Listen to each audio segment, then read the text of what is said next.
De Maripasoula jusqu'au stade de foot anglais. On parle ce matin d'une trajectoire, une vie bien particulière, celle de Cyril Régis, véritable icône du football anglais qui fut à partir de la fin des années 70 l'un des premiers joueurs noirs à évoluer en première ligue et qui porta même le maillot de l'équipe nationale d'Angleterre à une époque marquée par le hooliganisme et le racisme. Et si on en parle ce matin, c'est parce qu'un documentaire, Cyril Régis, itinéraire d'une légende, retrace justement son histoire comme un aller-retour entre la Guyane et l'Angleterre où l'on suit notamment ses deux enfants sur les traces de leur père. Le film sera projeté jeudi au cinéma Eldorado à l'occasion du festival Les Révoltés du Monde. Pour en parler, son producteur Barcha Bauer est notre invité ce matin. Bonjour. Bonjour. Et merci d'avoir accepté notre invitation, Barcha Bauer. C'est quoi, et on va commencer par le début, c'est quoi la genèse, on va dire, de ce film, les raisons pour lesquelles vous vous êtes dit allons-y, tournons-le, parce que je le précise quand même pour nos auditeurs, c'est pas juste un documentaire historique qui retrace son parcours de sa naissance à sa mort. Il y a toute une quête familiale, on pourrait presque dire, qui est derrière ce film, Barcha Bauer. Alors, il se fait que effectivement, la réalisation donc de ce documentaire s'est déroulée sur plusieurs mois, d'ailleurs sur 3 années. Oui. Comment on est venu à rencontrer donc Cyril Régis. Alors c'est vrai que moi je fais de nombreux documentaires depuis de très nombreuses années en France et en Guyane, particulièrement également aux Antilles et en Martinique. Et il se fait que au travers de mes contacts, particulièrement Antoine Karam, m'avait évoqué un peu cette histoire. Après, les choses se sont avancées régulièrement. J'ai rencontré Thierry Merlin, j'ai rencontré José Blaisès, j'ai rencontré donc plein d'autres personnes qui, tout d'un coup, ont commencé effectivement à me sortir des éléments concernant donc ce footballeur. Préalablement, je m'étais toujours intéressé effectivement au milieu sportif. J'avais donc fait un documentaire sur un grand boxeur martiniquais, François Pavilia, qui a été plusieurs fois champion de France et champion d'Europe. Et je trouvais effectivement intéressant donc de s'intéresser à une personnalité plutôt inconnue en Guyane, qui a fait un parcours exceptionnel en Angleterre et qui est devenu champion d'Angleterre au niveau du foot anglais. Et c'est ça qui m'a intéressé déjà dans la première chose. La deuxième chose, ce qui effectivement était intéressant encore aussi, il a été un des préfigurateurs avec ses coéquipiers du mouvement d'intégration donc des Noirs dans le Royaume-Uni au niveau du football. Et puis c'était un personnage extrêmement humain, social, et qui a marqué aussi les générations anglaises donc du football.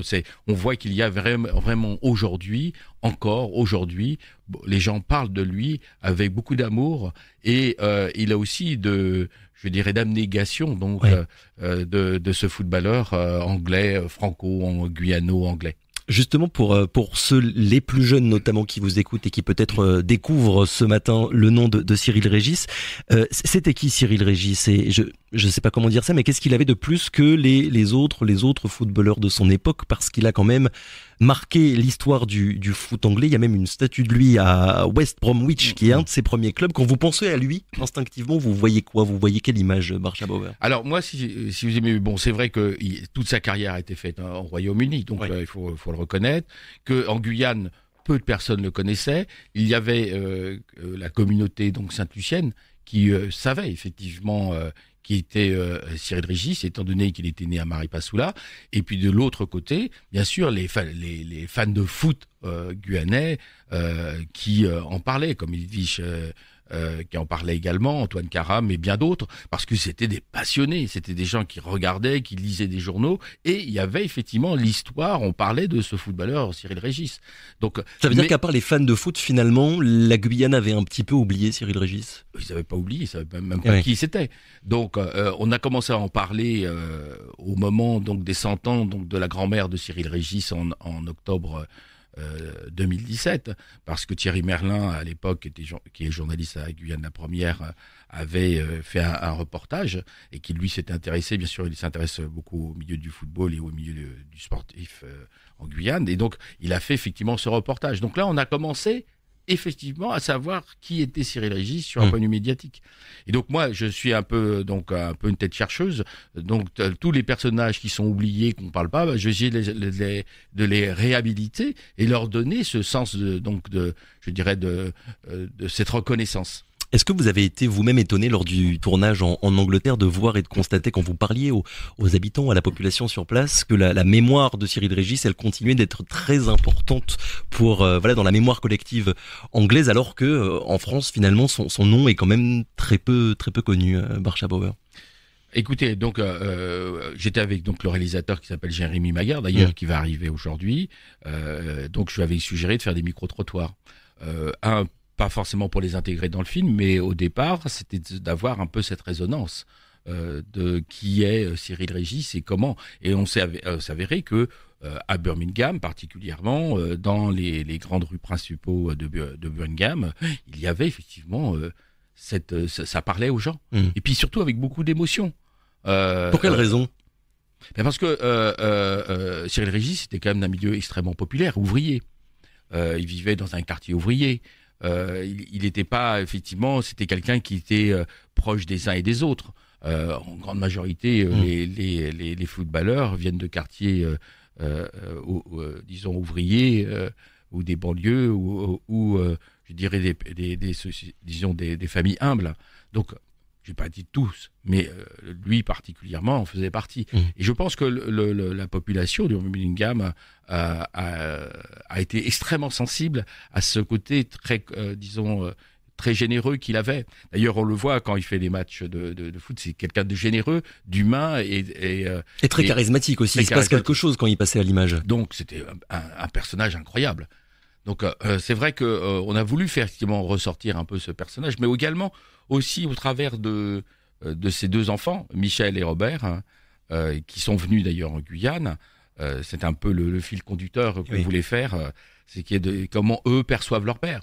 Parce que bon, bien sûr, dans les familles, il y a eu des séparations, etc., qui ont fait que c'était des enfants un peu écorchés, un peu qui avaient du mal à percevoir un peu l'histoire donc de leur père, bon, de leur mère mais également, mais c'était un peu pour eux véritablement refaire une découverte sur l'histoire familiale, voilà, et repartir sur le temps pour aussi se reconstruire d'une autre manière. C'est ça aussi qui nous a intéressés, c'était d'aller sur ce mouvement-là qui nous a amené effectivement à rencontrer la Guyane, particulièrement la famille, et qu'ils ne connaissaient pas, et c'était ça aussi intéressant. Justement sur cet aspect-là des choses, la rencontre avec son fils du coup et sa fille, comment est-ce que ça s'est passé? À un moment dans le film, son fils le dit, j'avais pas fait le deuil véritablement de la mort de mon père. C'est votre équipe qui les a contactés dès le début, ou bien il y avait la volonté de leur part de revenir sur l'histoire de leur père et de venir aussi en Guyane, parce que vous l'avez dit, c'est une des séquences peut-être les plus importantes du film, en fait, ce retour aux origines jusqu'à Maripasoula.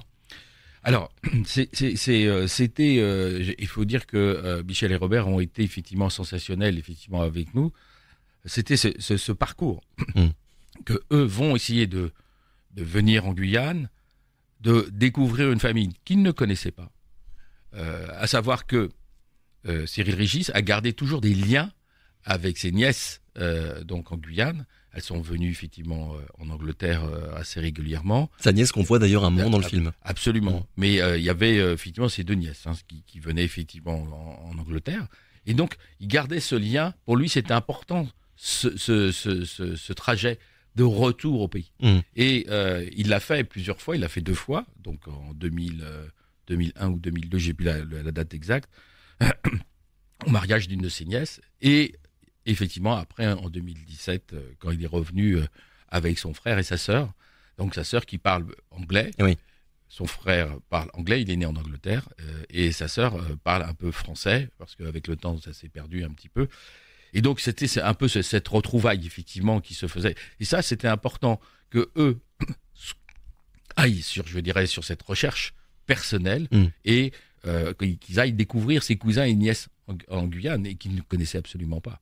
Mais finalement, en fait, leur quête familiale, elle s'est faite à travers ce documentaire-là. C'est pas uniquement vous qui avez appris qu'ils voulaient revenir sur les traces de leur père. C'est quelque chose qui s'est fait en fait entre vous, votre équipe, et eux de leur côté. Absolument. Donc, il faut savoir que il y avait effectivement le contact avec Antoine Karam, Antoine Karam a fait Yvan Vendée, Serge Fulgence. Donc, qui fait que ces contacts-là ont permis tout de suite d'avoir les liens familiaux. Voilà, ça c'était extrêmement important. Il y avait les deux nièces avec qui il avait des contacts, mais que les garçons que Michel et Robert ne connaissaient pas. Et ces deux nièces-là, donc ces deux nièces ont été aussi un soutien extrêmement important à la à la découverte, je dirais, de l'histoire donc de Robert et Michel sur son père et sur sa famille. Et dès le début, quand vous vous êtes intéressé à Cyril Régis, vous vous êtes dit d'une manière ou d'une autre, il faudra qu'on aille en Guyane. Absolument, parce que c'est indispensable. Oui. C'est la construction personnelle, je dirais, de Robert et Michel, mais c'est la construction aussi, je dirais, d'un documentaire avec ses émotions, ses interrogations. Est-ce que effectivement Michel et Robert ont eu réponse? Je ne sais pas. On a l'impression quand même à la fin du film. En partie. Oui.